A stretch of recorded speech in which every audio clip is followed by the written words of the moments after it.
자, 여기 보시게 되면 이제 물리에서 힘의 개념에 대한 이야기를 해볼 건데, 힘이라는 것은 저번 시간에 다시 강조했었지만 힘은 변화고 변화가 힘이에요. 그러니까 문제상에서 힘이라는 어휘보다는 변화라는 어휘가 훨씬 더 다양하게 나오기 때문에 변화라는 것을 잊지 마셔야 되고, 힘 그러면 먼저 무엇보다 우리가 생각할 건 변화에 대한 개념을 먼저 생각을 해줘야 되는데, 여기서 문제가 되는 부분이 무엇이냐면, 여기서 문제가 되는 건 힘이 눈에 보인다 보이지 않는다?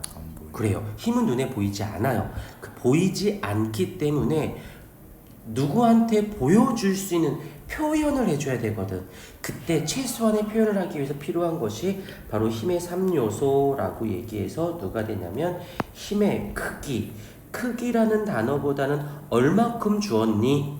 크기가 어떻게 되니? 라는 뜻이고, 힘의 방향이라는 단어보다 어디로 주었니? 라는 말이 훨씬 더 부드럽게 이해하기가 좋고, 이 작용점이 조금 낯설 수 있는데, 작용점이라는 건 누구에게 주었느냐 라는 거지. 그래서 힘을 표현하기 위해서 얼만큼 어디로 누구에게 주었느냐를 따져봐야 된다라는 거. 그래서 봐주시면 되는데, 이제부터 여기 할 때 개념이 됐던 문제가 됐던 문제에서 묻고자 하는 건 결국에는 세 가지야.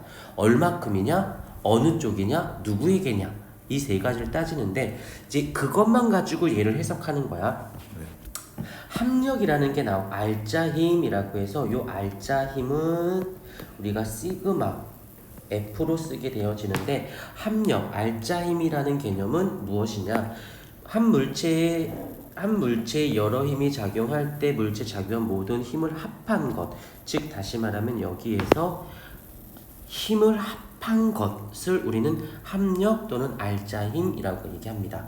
그러면 여기서 합했다라는 건 얼만큼 크기를 합한 거를 얘기하는 거지.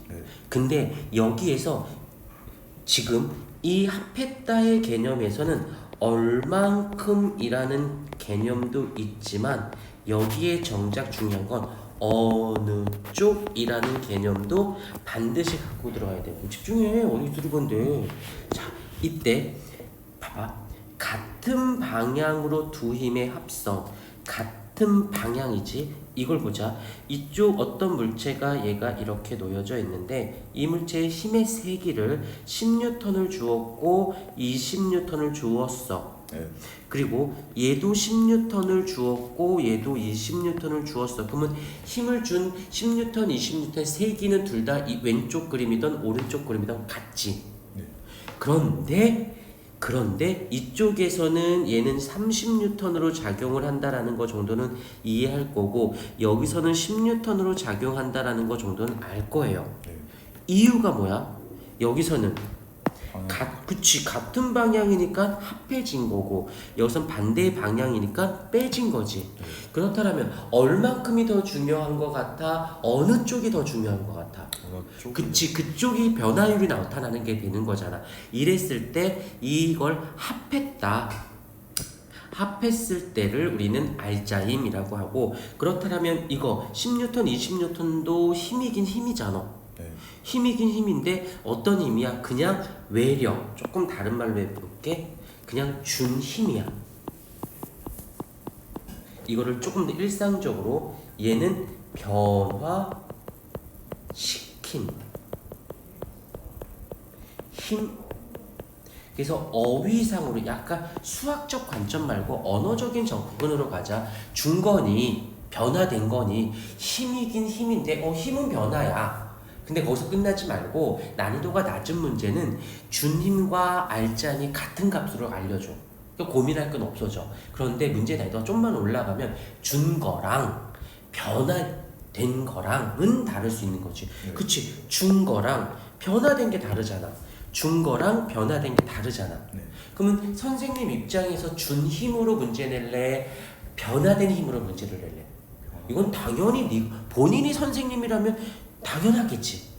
당연히 문제를 풀 때는 푸는 학생 입장에서는 준 힘으로 내는 게 편하겠지만, 왜? 준 힘이면 얼마큼만 신경 쓰면 되지만 변화된 힘은 얼만큼의 어느 쪽까지도 해야 되니까. 그러니까 이런 것들을 좀 유추해는 볼 수 있다라는 거. 반대 방향의 두 힘이 합성이면 어떻게 돼? 차와 같고 라는 거. 굳이 신경 안 써도 되겠죠?